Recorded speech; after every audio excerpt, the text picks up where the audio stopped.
Hi everyone, welcome back. Heart attack മരണങ്ങൾ കൂടി വരുന്ന ഈ കാലത്ത് അതിന്റെ ലക്ഷണങ്ങൾ അറിഞ്ഞിരിക്കേണ്ടത് പ്രധാനമാണ്.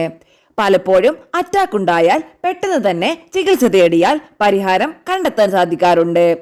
എന്നാൽ പലരും അറ്റാക്ക് ലക്ഷണങ്ങൾ പലതും ഗ്യാസ്, നെഞ്ചെരിച്ചിൽ തുടങ്ങിയവയാണെന്ന് കരുതി നിസാരവൽക്കരിക്കുന്നത് അപകടത്തിന് വഴിയൊരുക്കാറുണ്ട്. നെഞ്ചെരിച്ചിലും ഹൃദയാഘാതവും തമ്മിൽ തിരിച്ചറിയാൻ ബുദ്ധിമുട്ടുണ്ടായേക്കാം. കാരണം ഇവയുടെ ലക്ഷണങ്ങൾ ചിലപ്പോൾ സമാനമായി തോന്നാം. ഈ രണ്ടവസ്ഥകളെയും എങ്ങനെ തിരിച്ചറിയാമെന്ന് നോക്കാം. ഹാർട്ട് അറ്റാക്കിന്റെ വേദന വ്യത്യസ്തമാണ്. ഇത് നെഞ്ചിന്റെ മധ്യഭാഗത്ത് അനുഭവപ്പെടുന്ന കഠിനമായ സമ്മർദ്ദം, ഞെരുക്കം അല്ലെങ്കിൽ മുറുക്കം പോലെ തോന്നാം. ഹൃദയാഘാതത്തിന്റെ വേദന ഇടത് കൈ, താടി, കഴുത്ത്, പുറം എന്നിവിടങ്ങളിലേക്ക് പടരാം. ശരീരത്തിലൂടെ വേദന പടരുന്ന രീതി ഹൃദയാഘാതത്തിന്റെ ഒരു പ്രധാന സൂചകമാണ്. ഈ വേദന വിശ്രമിച്ചാലും ശരീരത്തിന്റെ സ്ഥാനം മാറ്റിയാലും മാറില്ല. ഇത് നീണ്ടു നിൽക്കുന്ന ഒരു അസ്വസ്ഥതയാണ്. ഹൃദയാഘാതത്തിന്റെ വേദന 15 മുതൽ 20 മിനിറ്റിലധികം നീണ്ടു നിൽക്കും. വിശ്രമിച്ചാലും ചലനത്തിലൂടെയും ഇതിന് ശമനമുണ്ടാകില്ല. വേദന സ്ഥിരമായിരിക്കും അല്ലെങ്കിൽ വർദ്ധിച്ചുകൊണ്ടിരിക്കും. നെഞ്ചെരിച്ചിൽ വീണ്ടും വീണ്ടും ഉണ്ടാകുകയാണെങ്കിൽ അത് ജീവന് അപകടകരമായ അവസ്ഥയായി കണക്കാക്കണം. ഇനി ഗ്യാസ് സംബന്ധമായ വേദന സാധാരണയായി വയറ്റിലോ നെഞ്ചിന്റെ താഴെ ഭാഗത്തോ അനുഭവപ്പെടുന്ന മൂർച്ചയേറിയതോ കത്തുന്നതോ പിടുത്തം പോലെയോ ഉള്ള വേദനയാണ്.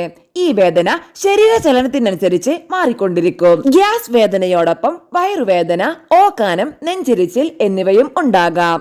ഭക്ഷണം കഴിച്ചതിന് ശേഷം പ്രത്യേകിച്ച് പയർവർഗ്ഗങ്ങൾ, കോള പോലുള്ള പാനീയങ്ങൾ എന്നിവ കഴിച്ചാൽ ഈ വേദന വർദ്ധിക്കാം. ഗ്യാസ് വേദന സാധാരണയായി ഏതാനും മിനിറ്റുകൾ മുതൽ 2 മണിക്കൂർ വരെ നീണ്ടു നിൽക്കും. ഇത് ഓക്കാനം, നെഞ്ചെരിച്ചിൽ എന്നിവയിലൂടെയോ ശരീരത്തിന്റെ സ്ഥാനം മാറ്റുന്നതിലൂടെയോ ശമിക്കാം. വേദന വരികയും പോകുകയും ചെയ്യാം. ഗ്യാസ് വേദനയോടൊപ്പം വയറുവേദന, ഓക്കാനം, നെഞ്ചെരിച്ചിൽ എന്നിവ ഉണ്ടാകാം. എന്നാൽ സാധാരണയായി വിയർപ്പോ തലകറക്കമോ ഉണ്ടാകില്ല. ഹൃദയാഘാതത്തിന്റെ ലക്ഷണങ്ങളിൽ കഠിനമായ ശ്വാസം മുട്ടൽ, തണുത്ത വിയർപ്പ്, തലകറക്കം, ഓക്കാനം, ബോധക്ഷയം എന്നിവ ഉൾപ്പെടുന്നു. ചില ഹൃദയാഘാത രോഗികളിൽ കൈകളിലോ കാലുകളിലോ ബലഹീനത അനുഭവപ്പെടാം. സ്ത്രീകളിൽ ഹൃദയാഘാതത്തിന്റെ ലക്ഷണങ്ങൾ പുരുഷന്മാരിൽ നിന്ന് വ്യത്യസ്തമായിരിക്കും. അവർക്ക് അസാധാരണമായ ക്ഷീണവും വയറുവേദനയും അനുഭവപ്പെടാം. നെഞ്ചെരിച്ചിൽ കഠിനമായ സമ്മർദ്ദം ഉണ്ടാക്കുകയും കൈകളിലേക്കോ താടിയിലേക്കോ പടരുകയും വിയർപ്പ്, ശ്വാസമുട്ടലും അനുഭവപ്പെടുകയും ചെയ്താൽ ഉടൻ തന്നെ അടിയന്തര സഹായം തേടണം. സ്വയം ആശുപത്രിയിൽ പോകാൻ ശ്രമിക്കരുത്. അടിയന്തര വൈദ്യസഹായം ഹൃദയപേശികളെ സംരക്ഷിക്കാനും ജീവൻ രക്ഷിക്കാനും സഹായിക്കും. ഗ്യാസ് വേദന സാധാരണയായി ആരോഗ്യത്തിന് ഹാനികരമല്ലാത്തതും ഓക്കാനം, നെഞ്ചെരിച്ചിൽ എന്നിവയിലൂടെ ശമിക്കുന്നതുമാണ്. എന്നാൽ നെഞ്ചെരിച്ചിൽ കഠിനമാവുകയോ ഛർദി, പനി തുടങ്ങിയ മറ്റു ലക്ഷണങ്ങളോടൊപ്പം കാണപ്പെടുകയോ ചെയ്താൽ ഡോക്ടറെ കാണേണ്ടത് അത്യാവശ്യമാണ്.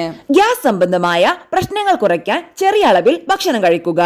ഗ്യാസ് ഉൽപ്പാദിപ്പിക്കുന്ന ഭക്ഷണങ്ങൾ ഒഴിവാക്കുക. മാനസിക സമ്മർദ്ദം കുറയ്ക്കുക എന്നിവ ഫോളോ ചെയ്യുക. ശരീരഭാരം നിയന്ത്രിക്കുക, വ്യായാമം ചെയ്യുക, പുകവലി നിർത്തുക, രക്തസമ്മർദ്ദം, കൊളസ്ട്രോൾ എന്നിവ നിയന്ത്രിക്കുക, ആവശ്യത്തിന് വെള്ളം കുടിക്കുക എന്നിവ ഹൃദയാരോഗ്യം സംരക്ഷിക്കാൻ സഹായിക്കും. ഈ ശീലങ്ങൾ ദഹനവ്യവസ്ഥയുടെയും ഹൃദയത്തിന്റെയും ആരോഗ്യത്തിന് ഗുണം ചെയ്യും.